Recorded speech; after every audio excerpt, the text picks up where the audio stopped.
Good morning mga ka-builders. Back to work tayo. Lunes. Simula na naman tayo ng ating trabaho. Katatapos lang po ng mahal na araw. So medyo late na naman yung ating pag-upload. Pero magkaganon pa man mga ka-builders. Ito. So kung makikita nyo po mga ka-builders, bago namin iniwan yung project namin to nung mahal na araw, Miyerkules Santo, ito na siya. Yan. So, ang gagawin na po namin ngayon ay magpa-plastering na po kami dito sa labas. Dahil nga po yung loob ay tapos na kami mag-plastering at itong labas naman po yung aming ginagawa. Ayan.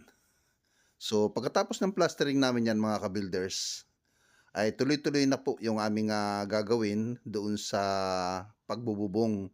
So, kung nakikita po ninyo yung slope ng bubong, at saka yung disenyo ng aming ginawa ay kailangan nakaayon po doon sa design ng kung ano yung harap ng units. Ayan po. Kailangan po kasi dito para ma-aproban yung permit ninyo, kailangan daw po parehas na parehas dito sa itsura nito yung harapan. So ayan mga ka-builders, akyat tayo. Dito rin po sa hagdan na to, ang gagawin namin dyan ay tatakpan lang po namin yung ilalim. Itatiles po itong hagdanan na ito. Gawa nga po ng, ang finish po nito ay fully finished na. So ito po ay mayroong isang kwarto dito sa likod, extension. Tapos ito, nakapag-trusses na kami. Yan. Tapos dito sa loob, isang kwarto rin dito. At doon sa dulo, yun ang pinaka-master bedroom. Ayan. So, ngayon mga builders, ito nga, tapos na nga po kami dyan mag-plastering. Tapos, ang gagawin na lang po namin ay ililipat yung pula na yan dito po sa harapan. Ayan. Para po maging parehas ang kanilang design. Ayan. So, yun mga ka-builders. Dito naman tayo sa ibaba mga ka-builders. Yung CR po dito mga ka-builders, ito po ay tatakpan namin yung pintuan na to. Dahil nga po ang gagawin po dyan, ay doon na sa likod manggagaling yung pinto. Ayan. Titibagin po namin yan, yung wall na yan, buong wall na yan. Tapos, yung labas po niyan ay magiging laundry area. Tapos ililipat namin yung shower. Ayan, dito nga po. Ayan, ito po yung magiging laundry area. Ayan. So, yun mga ka-builders, itong pinto na to, ito na po yung magiging pintuan niya, sliding. Tapos sa laundry area yan. Sabay na rin po yung may ventilation doon sa taas. Yan. Dahil nga po yung purpose ng ventilation na yun mga ka-builders, dahil nga dito sa likod ay masyadong saradong-sarado na. So, required talaga yan ng developer o ng subdivision na magkaroon talaga ng ventilation dito sa taas. Ayan. Ayan mga ka-builders. So, dito na tayo sa harapan mga ka-builders. Ayan, at tapos na kami sa pagpa-plastering. Tapos nakapag-trusses na rin kami. Kung makikita po ninyo, kinabit na rin yung sinepa at dito na po sa labas sa harapan, nagpa-plastering at nire-ready na rin namin yung paglalagyan ng design na yon. Yan. So yun mga ka-builders, ang itsura nung harapan niya. Tapos mga ka-builders, dahil nga po sa nakapag-trusses na kami dito sa likod, tapos doon sa harapan, ayan, dito sa harap mga ka-builders, ay nire-ready na rin namin yung pagbububong. So, papipinturahan po muna natin yan para nang sa ganun po, protection para dun sa kalawang. Yan. So, yun mga ka-builders. Yung isa nating tauhan naman ay nire-ready na yung pagtatiles dahil nga po kami ay nakalimit lang sa buwan. Kailangang matapos namin to. So, yung isa naman namin ditong tao, ayan, ready na nga po pala yung nakapag-pintura na. So, dito, nilili-out na po yung paglalagyan ng tiles. Yan. So, mga ka-builders, ito. At nagbububong na kami. Ayan, dito sa likod. So, kung nakikita nyo, may mga nakahambalang pa yung dating kesame. So, okay lang ho yan. Talagang ganun talaga, medyo hindi pa masyadong neat dahil gawa nga po nandito pala kami sa wrapping. At yung bubong, Ayun ang inuuna namin. So, ito na nga po mga ka-builders. Ayan. Nakapagkabit na ng gutter. Yan. So, yung ginamit naming gutter dyan mga ka-builder stainless. At ito na rin noon, nagkabit na rin siya ng tiles doon sa pagli-layout. Ito na.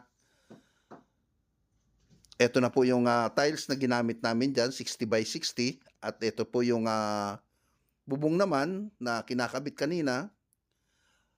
Naglagay muna kami ng insulation dahil gawa nga po ng medyo mababa yung bubong.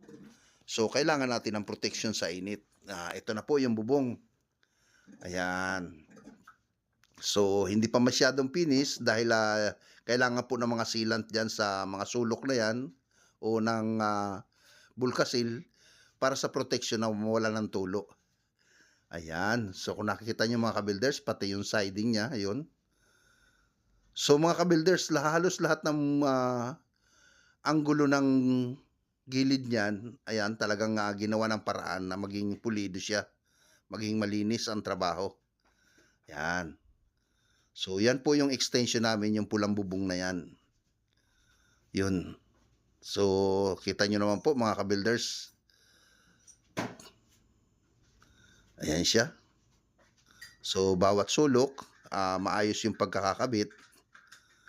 Ayan. Stainless po yung gutter namin dyan para sa lifetime na protection ng hindi masira kagad yung harapan, yung gutter na harap niya. So, ayan mga ka-builders, ito halos lahat po ng bubong dyan, yo. Pantay na pantay po yung ano nila. Masyado siyang pantag yung bubong, hindi masyadong matibong o slanting yung pagkakatayo niya. Kaya, ayun, kailangan talaga rito matibay at makapal yung yero. Ayan.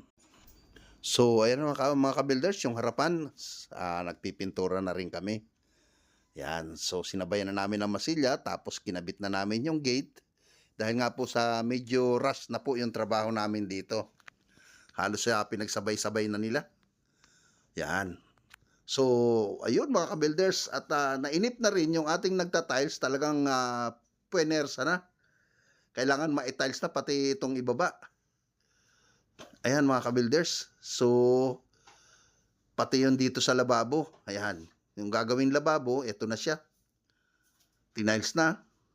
Tiles na rin po yung loob. So, medyo maraming kalat lang mga ka-builders dahil maliit yung bahay. Walang paglalagyan.